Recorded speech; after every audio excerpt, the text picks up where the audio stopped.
I need you to pause everything right now because what I'm about to show you could make you rich today. 3 coins. Just 3 ordinary South African coins that your parents or grandparents probably threw in a drawer and forgot about. A dealer in Johannesburg just paid 12,000 rand in cash for these exact 3 dates, and the seller had no idea what hit them. The craziest part? The coins looked absolutely worthless, scratched, tarnished, sitting in an old biscuit tin for 40 years. But when that dealer put his magnifying glass on them, he saw something that made his jaw drop. A microscopic detail on the 1970 half-cent that only appears on a few thousand coins. A striking error on the 1966 20-cent that was never supposed to leave the mint. And a double die variety on the 1980 50-cent that collectors have been desperately hunting for years. What if 3 seemingly worthless South African coins from your drawer could collectively be worth more than a month's salary? Right now, collectors worldwide are hunting desperately for a 1970 half-cent with perfect bronze surfaces, a 1966 20-cent struck in the wrong metal, and a 1980 50-cent with mysterious doubled legends. These aren't million-dollar rarities like the famous gold ponds, but they represent something even more exciting for everyday treasure hunters. Accessible fortunes hiding in plain sight. A single 1966 20-cent in pristine proof condition can command hundreds of dollars. A 1970 half-cent graded MS-67 or higher might be worth $1,000 or more because bronze coins almost never survive in perfect condition. And the 1980 50-cent with error varieties. Collectors are paying premium prices for specimens with doubled dies, off-center strikes, and unusual characteristics that transform ordinary pocket change into numismatic gold.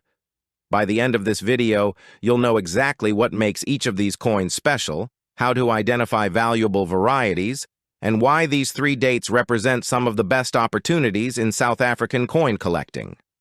Let's start with the 1970 half-cent.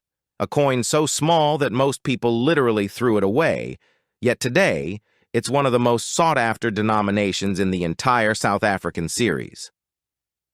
The half-cent was introduced in 1961 when South Africa decimalized its currency, and this second type made of bronze replaced an earlier, larger brass version.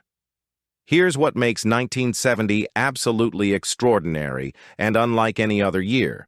Coins struck for circulation from 1970 through 1973 were all dated 1970, meaning 4 years of production carried the same date. Think about what this means for collectors.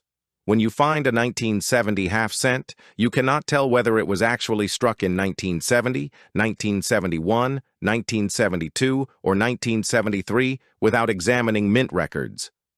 This dating anomaly creates both confusion and opportunity in the marketplace. The coin itself features the South African coat of arms on the obverse, the same colonial-era design with springbok supporters that appeared on all circulation coins of the period. The motto Ex Unitate Vires, which translates to strength from unity, appeared below the arms, a propaganda message from a regime that maintained power through division rather than unity. The reverse displayed the Cape Sparrow, a small bird native to southern Africa with the denomination 12C prominently featured. The designer's initials TS for Tommy Sassine appeared on both sides of the coin. These tiny bronze coins were struck at the South African Mint in enormous quantities to meet the demands of daily commerce. They were used for the smallest purchases, thrown into jars, lost in couch cushions, and generally treated as disposable because their face value was negligible. But here's where the story gets fascinating. The denomination was discontinued after 1973 for circulation, though collector versions continued until 1983. Bronze is a notoriously difficult metal to preserve in pristine condition. The copper in bronze oxidizes readily when exposed to moisture and air. It develops spots, tarnish, and corrosion that destroy the original mint luster that collectors demand. Most surviving 1970 half-cents show heavy wear from circulation, environmental damage from poor storage, or cleaning attempts that removed the original surfaces. Finding an example that was pulled from circulation immediately, stored properly in a controlled environment, and maintained in absolute pristine condition for over 5 decades is extraordinarily rare. The grading population reports from NGC and PCGS show that high-grade examples in MS66 and above are genuinely scarce, with MS67 specimens being major rarities and MS68 or higher being virtually non-existent. The value proposition is straightforward. Common circulated 1970 half-cents are worth pennies, interesting only to collectors filling date holes in albums. Uncirculated examples in MS60 to MS63 grades might be worth a few dollars. But as you climb toward perfection, values explode exponentially. An MS65 example with good eye appeal might command $50 to $100. MS66 specimens could be worth several $100s. An MS67 coin, if you could even find one, would likely sell for $1,000 or more because it represents the absolute finest preservation possible for a coin that millions of people handled carelessly. This is the magic of condition rarity transforming common coins into treasures. The 1970 half-cent also has historical significance as part of the apartheid-era coinage, making it a tangible artifact from one of the 20th century's most controversial political systems. Collectors interested in South African history recognize these coins as important documents regardless of their modest denominations. Now let's examine the 1966 20 cent, a coin that witnessed the transition from silver to base metal and captures a crucial moment in South African numismatic history. The 20 cent was introduced in 1961 when South Africa decimalized, initially made of silver to replace the pre-decimal 2-shilling coin, but in 1965 the country switched to nickel for this denomination. The 1966 date falls in the second decimal series when the coins were struck in nickel rather than silver. The 1966 20 cent has a montage of 4,049,000 coins, made of nickel weighing 6.0 grams with a diameter of 24.2 millimeters. Like other denominations from 1965 through 1969, the coins were struck with either English or Afrikaans legends, creating 2 distinct varieties for collectors to pursue. The obverse of the 1966 20 cent featured the portrait of Jan van Riebeeck, the Dutch colonial administrator who founded Cape Town in 1652. His inclusion on apartheid-era coinage was deeply political, representing the Eurocentric historical narrative that the regime promoted. The legend read either South Africa 1966 or Suid Africa 1966, depending on the language variety, with the designer's initials TS appearing below. The reverse displayed the beautiful protea flower, South Africa's national flower, rendered in stunning detail. The denomination 20 appeared prominently with additional designer initials. The protea design is considered one of the most aesthetically pleasing reverse designs in the entire South African decimal series, combining botanical accuracy with artistic elegance. Collectors prize high-grade examples not just for rarity, but for their sheer beauty. What makes certain 1966 20 cent coins valuable goes beyond just grade and preservation. Error varieties exist that can multiply values dramatically. Off-center strikes where the design is misaligned on the planche create dramatic visual interest and are worth substantial premiums. Double die varieties showing multiplication or shadowing of design elements, particularly on the lettering or the protea petals, are actively sought by error coin specialists. Wrong planche errors, where the 20 cent design was struck on a blank intended for a different denomination, would be spectacularly valuable if discovered. Die cracks, cuds, and other minting anomalies all create collectible varieties. Additionally, proof versions of the 1966 20 cent were produced for collector sets. These proof coins feature mirror-like fields and frosted design elements, struck multiple times for sharp detail. A 1966 proof 20-cent graded PF67 or higher by a professional service could easily command $200 to $300 or more depending on eye appeal and toning. The nickel composition makes these coins somewhat more stable than bronze, but they're still susceptible to spotting and environmental damage that reduces grades and values. The 1966 date has additional significance as being early in the Jan van Riebeeck portrait series, making it more collectible than later dates that were struck in larger quantities. Collectors building complete date and variety sets of South African 20 cents need both the English and Afrikaans versions from 1966, creating sustained demand.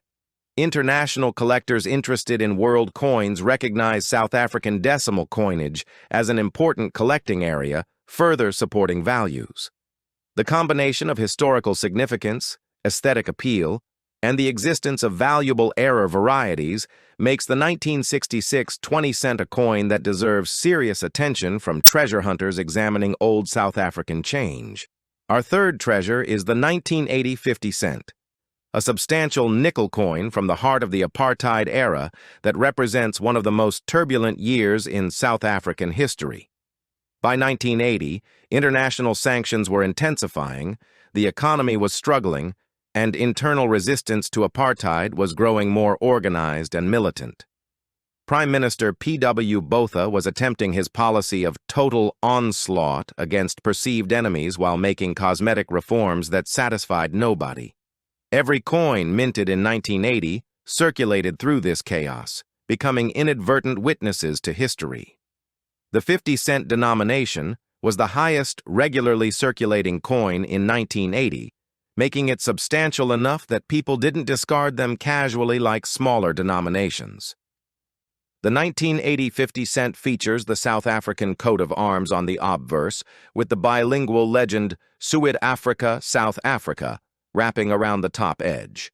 The designer's initials, TS, for Tommy Sassine, appear below the right side of the coat of arms base, as was standard for coins from 1970 through 1983. The reverse displays three indigenous South African flowers arranged artistically, an arum lily, an African lily, and a bird of paradise flower.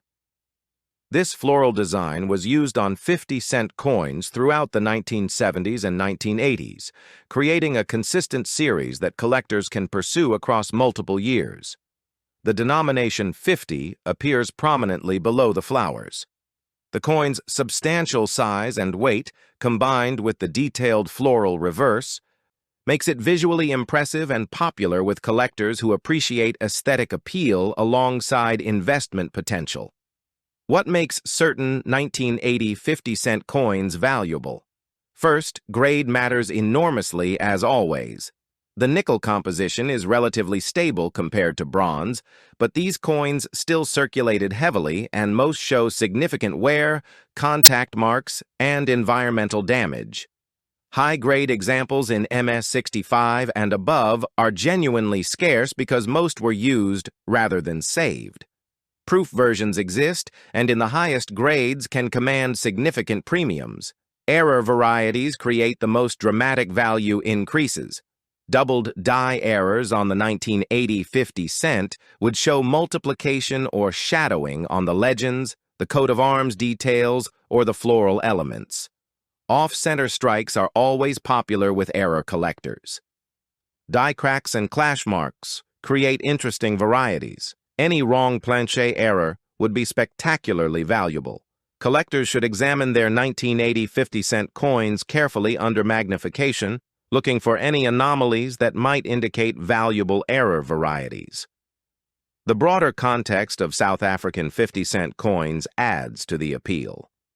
The denomination has a rich history from the original silver versions of the first decimal series through the various nickel versions with different designs and commemorative issues. Collectors pursuing complete sets need examples from each year and each design type, creating sustained market demand. The 1980 date falls in the middle of a long series, making it neither especially rare nor extremely common, but rather a solid date that's essential for completeness. The historical significance of 1980 as a year of intensifying struggle against apartheid gives the coins additional meaning beyond their numismatic characteristics. These aren't just coins, they're tangible links to a dramatic historical period that shaped modern South Africa. Comparing these three coins reveals interesting patterns in South African numismatics. All three come from the apartheid era, bearing symbols and legends that reflected the regime's ideology. All three were struck in substantial quantities, yet high-grade survivors are genuinely scarce due to heavy circulation and poor preservation. All three offer opportunities for error variety discoveries that could transform common coins into valuable treasures. And all three are currently undervalued relative to their historical significance and rarity in top grades, suggesting that prices will appreciate as more collectors recognize their potential. The half-cent represents the smallest denomination, often overlooked but potentially the most valuable in high grades due to preservation challenges. The 20-cent represents the transition from silver to base metal coinage and features beautiful floral designs. The 50-cent represents the substantial workhorses of commerce that saw heavy use but occasionally survived in remarkable condition. For collectors and treasure hunters, the strategy is clear. Examine any South African coins you can access from these dates carefully under magnification. Look for the characteristics that create value. Pristine surfaces with original mint luster on uncirculated examples, dramatic error varieties like doubled dies or off-center strikes, proof specimens with mirror-like fields and sharp details, and any anomalies that deviate from the standard strikes. For the 1970 half-cent, remember that all circulation strikes from 1970-1973 carry the 1970 date, making every example potentially valuable in high grade. For the 1966 20-cent, remember there are both English and Afrikaans varieties to hunt for, plus the possibility of error varieties. For the 1980 50-cent, remember to check for designer initial varieties and examine the legends carefully for any doubling or multiplication. Authentication and grading are essential for realizing the full potential value of these coins. Raw coins in circulated condition have minimal value, but that same coin professionally graded at MS66 or MS67 could be worth hundreds of dollars. The cost of professional grading is modest compared to the potential increase in value for high-grade specimens. Services like NGC and PCGS provide authentication, grading, and protective encapsulation that maximizes both value and preservation. For error varieties, professional attribution is crucial because it distinguishes genuine mint errors from post-strike damage or environmental effects that mimic errors. The small investment in grading fees can return multiples in increased value if you've discovered a genuine high-grade specimen or error variety. The market for these coins benefits from multiple sources of demand. South African collectors pursuing complete date and variety sets need examples from all three dates. Error coin specialists hunt for varieties across all South African denominations, regardless of date. World coin collectors building comprehensive collections need representative examples from the apartheid era. Investors seeking affordable entry points into South African numismatics find these coins attractive compared to expensive gold pawns. History enthusiasts wanting tangible artifacts from the apartheid period recognize these coins as important documents. This diversity of demand creates market stability and suggests long-term appreciation potential, particularly for the highest quality examples and the most dramatic error varieties. Looking forward, the prospects for these three coins appear positive. As time passes, attrition continues reducing the surviving population through loss, damage, and environmental degradation. Bronze coins like the 1970 half-cent deteriorate over time even in storage unless perfectly preserved. Nickel coins develop spots and toning that reduce grades. The coins that survive in top condition become progressively rarer. Simultaneously, awareness of South African numismatics is growing internationally. The record-breaking auction results for rare South African gold coins generate publicity that introduces new collectors to the series. These new collectors often start with affordable denominations before progressing to expensive rarities, creating increased demand for coins like our featured 3 dates. The combination of decreasing supply and increasing demand suggests price appreciation is likely for high-grade specimens and error varieties.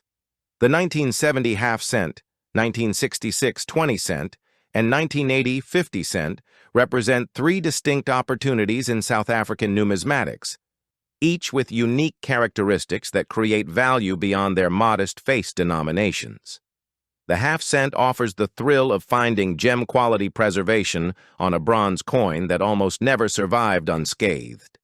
The 20 cent combines aesthetic beauty with historical significance and the possibility of valuable error discoveries. The 50 cent provides substantial size and weight with floral artistry and multiple variety opportunities. Together, these 3 coins demonstrate a fundamental truth of numismatics. Value isn't always about gold content or ancient rarity.